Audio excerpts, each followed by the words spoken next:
সম্মানিত সাংবাদিক বন্ধুগণ, আপনারা জানেন যে আজ বেলা 2:30 দিকে অন্তর্বর্তীকালীন সরকারের সম্মানিত প্রধান উপদেষ্টা প্রফেসর ডক্টর ইউনূস সাহেব জাতির উদ্দেশ্যে বক্তব্য দিয়েছেন এবং তিনি আগামী জাতীয় সংসদ নির্বাচন সহ অনেকগুলো বিষয় তিনি বক্তব্য রেখেছেন। এই সামগ্রিক বিষয়কে সামনে রেখেই বাংলাদেশ জামাত ইসলামীর পক্ষ থেকে এ পর্যায়ে তাৎক্ষণিক প্রতিক্রিয়া আমাদের সম্মানিত সেক্রেটারি জেনারেল সাবেক এমপি জনাব অধ্যাপক মিয়া গোলাম পরোয়ার আপনাদের সামনে পেশ করবেন। তার সাথে এখানে উপস্থিত আছেন আমাদের সহকারী সেক্রেটারি জেনারেল জনাব আব্দুল হালিম, সংগঠনের কেন্দ্রীয় নির্বাহী পরিষদের সদস্য, ঢাকা 12 আসনের নমিনি জনাব সাইফুল আলম খান মিলন, মহানগর দক্ষিণের সংগ্রামী আমির জনাব নুরুল ইসলাম বুলবুল, মহানগর উত্তরের নায়েবে আমির আব্দুর রহমান মুসা সহ আমাদের নেতৃবৃন্দ। আমি এ পর্যায়ে আমাদের সম্মানিত সেক্রেটারি জেনারেলকে আজকের এই বক্তব্যের উপর, প্রধান উপদেষ্টার ভাষণের উপর তাৎক্ষণিক প্রতিক্রিয়া জামাত ইসলামীর পক্ষ থেকে পেশ করার জন্য অনুরোধ করছি।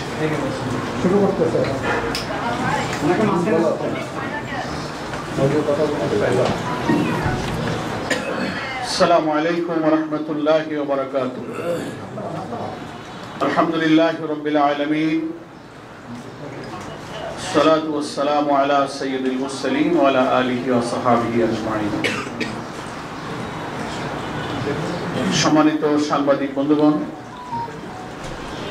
এবং বাংলাদেশ জামাত ইসলামীর কেন্দ্রীয় কার্যালয় চত্বরে আয়োজিত আজকে প্রধান উপদেষ্টার ভাষণের উপরে তাৎক্ষণিক প্রতিক্রিয়া ব্যক্ত করার উদ্দেশ্যে এই প্রেস ব্রিফিংয়ে আমাদের সম্মানিত কেন্দ্রীয় জামাতের নেতৃবৃন্দ, আমার প্রিয় দেশবাসী, ভাই ও বোনেরা, সবাই আমরা জেনেছি এবং অনেকেই আমরা শুনেছি দুপুর 2:30টার পর আমাদের প্রধান উপদেষ্টা জাতির উদ্দেশ্যে যে ভাষণ দিয়েছেন, সে ভাষণে অনেক মৌলিক কথা তিনি জাতির সামনে তুলে ধরেছেন। বিদ্যমান রাজনৈতিক যে সংকট, বিদ্যমান রাষ্ট্র কাঠামোকে পরিবর্তন করে নতুন একটি রাষ্ট্র কাঠামোর উদ্দেশ্যে যে সংস্কার প্রস্তাব, যেটাকে জুলাই চার্টার বলা হয়, এবং সেই জুলাই সনদের আইনি ভিত্তি দেওয়ার প্রয়োজনে জাতীয় সংসদ নির্বাচনের পূর্বে গণভোট আয়োজনের যে গণদাবি, তারপরে একটি অবাধ এবং সুষ্ঠু নিরপেক্ষ নির্বাচনের যে দাবি জনগণ এতদিন অব্যাহত রেখেছেন, আন্দোলন করছেন, সভা সমাবেশে জাতীয় নেতৃবৃন্দ সেগুলো সরকার, ঐক্যমত্য কমিশন এবং দেশবাসীর উদ্দেশ্যে একের পর এক সেগুলো কিন্তু আমরা প্রচার এবং প্রকাশ আমরা অব্যাহত রেখেছিলাম। আমরা অধীর আগ্রহে অপেক্ষা করছিলাম যে প্রধান উপদেষ্টার বক্তব্যে এই সংকটের নিরসন হবে। জাতি সে আশায় অপেক্ষা করছিলেন, প্রতীক্ষা করছিলেন। কিন্তু আমরা ভাষণে যে বিষয়গুলো পেলাম, তিনি জনগণের অভিপ্রায় অনুযায়ী দীর্ঘ প্রায় 9 মাস জাতীয় ঐক্যমত্য কমিশনের এবং রাজনৈতিক দল এবং স্টেক হোল্ডারদের প্রচেষ্টায় যে সংস্কারগুলো নিয়ে আলোচনা চলছিল, তার ভিত্তিতে জুলাই জাতীয় সনদ, সংবিধান সংস্কার বাস্তবায়ন যে আদেশ, এই বক্তব্যে সেটা জারি করার ঘোষণা দিয়েছেন যে সে আদেশ জারি করা হয়েছে এবং ইতিমধ্যেই সেটা গেজেট প্রকাশিত হয়েছে। নাম্বার 1। নাম্বার 2, তিনি গণভোট প্রসঙ্গে জনগণের যে অভিপ্রায় এবং গণ দাবিকে উপেক্ষা করে একই দিনে জাতীয় নির্বাচন এবং গণভোটের ঘোষণা দিয়েছেন। আমরা এখানে বাংলাদেশ জামাত ইসলামীর পক্ষ থেকে খুবই পরিষ্কার করে বলতে চাই যে প্রধান উপদেষ্টার একই দিনে গণভোট এবং জাতীয় নির্বাচনের ঘোষণায় জনগণের আকাঙ্ক্ষা পূর্ণ হয়নি। জনগণের যে অভিপ্রায় ছিল জুলাই সনদের আইনি ভিত্তি এবং জাতীয় নির্বাচনের আগে কি কি বিষয়ে সংস্কার হলো, নতুন প্রস্তাবিত জুলাই চার্টারের ভিত্তিতে সংবিধানের কি সংশোধনী প্রস্তাব যাচ্ছে, যে 48টি প্রস্তাবে আমরা সর্বসম্মত হয়েছি, সাংবিধানিক সংস্কার সহ অন্যান্য সংস্কার, এগুলো জাতীয় নির্বাচনের পূর্বে জাতিকে জানাতে হবে, ভোটাররা জানবেন, তার উপরে মাইন্ডসেট হবে, তারপরে তার উপরে হা না মতামত দেবেন। কিন্তু একই দিনে জাতীয় নির্বাচন, একই দিনে গণভোট হলে ভোটার তো সেই জুলাই চার্টার সম্পর্কে অবহিত হয়ে তিনি হা না ভোট দেবার পূর্বে তিনি তো সেটা আগে বুঝবেন, মাইন্ডসেট করবেন, অথচ একই দিনেই তাকে ওই সিদ্ধান্ত নিতে হবে, আবার একটা প্রতীকে তার জাতীয় নির্বাচনের ভোটও দিতে হবে। এটা একটা সংকট তৈরি করবে। আমরা বারবার অনুরোধ করেছি, যুক্তি দিয়েছি, এটাও আমরা বলেছি যে বাংলাদেশের জাতীয় নির্বাচনের ইতিহাসে কেয়ারটেকার হোক আর যত নিরপেক্ষ নির্বাচনের কথাই আমরা বলি, প্রত্যেকটি নির্বাচনে কম বেশি কিছু কিছু ভোট কেন্দ্রে সহিংসতা হয়ে থাকে, বিশৃঙ্খলা হয়ে থাকে, 2-5টা কেন্দ্র বন্ধ হয়ে গেল, গোলাগুলি হলো, স্থগিত হয়ে গেল। তো একই দিনে ভোট হলে এমন ঘটনা তো যে কোনো কেন্দ্রে ঘটতে পারে, 5টা কেন্দ্র বন্ধ হয়ে গেল। তাহলে জাতীয় নির্বাচন প্রতীকের ভোট বন্ধ হলো, সেই দিন গণভোটের দশাটা কি হবে? এর কোনো জবাব নাই। জুলাই সনদে এই যে 12.5 কোটি প্রায় ভোটার কি বিষয় হা বলবে না বলবে, বিফোর ন্যাশনাল ইলেকশন জাতিকে সেটা জানতে হবে, স্টাডি করতে হবে। ইলেকশন কমিশন সেটা পাবলিক করবেন, ওয়েবসাইটে দেবেন, তারপর না এত ক্রিটিক্যাল বিষয়ে তিনি সিদ্ধান্ত নেবেন। অথচ সেই সুযোগ না দিয়ে 2টা ভোট একজন ভোটারকে একই দিনে দিতে গিয়ে একটা সংকটে ফেলে দেওয়া হলো। আমরা যে সংকট নিরসনের জন্য বাংলাদেশ জামাত ইসলামী সহ 8টি ইসলামী এবং দেশপ্রেমিক সমমনা দল দাবি করে আসছি যে এই ভোটটা জাতীয় নির্বাচনের আগে করতে হবে, তাহলে এটার আইনি ভিত্তিটা দৃঢ় হবে, এটা নিয়ে পরবর্তীতে আদালত এবং আইনি ভিত্তি নিয়ে কোনো প্রশ্ন উঠবে না। সেই সংকট কিন্তু রয়েই গেল, এই সংকটটা নিরসন হলো না।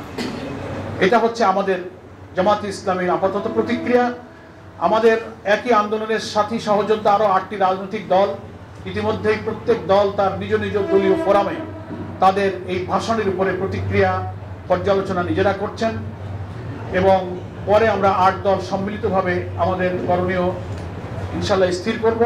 আমাদের শীর্ষ নেতৃবৃন্দ বিস্তারিত পর্যালোচনার পর সে ব্যাপারে আমাদের আরো প্রতিক্রিয়া ব্যক্ত করবেন। এই কারণে যে এই ভাষণের মধ্যে যেমন জুলাই জাতীয় সনদ বাস্তবায়নের আদেশ জারি হলো, গেজেট হলো, তেমনি গণভোট আর জাতীয় নির্বাচন একদিনে হলো, আবার গণভোটে যে ব্যালটে কি যাবে সেই বিষয়গুলো যাওয়ার কিছু বিষয় আজকে ভাষণে প্রধান উপদেষ্টা উল্লেখ করেছেন, সেটারও বিশ্লেষণ প্রয়োজন।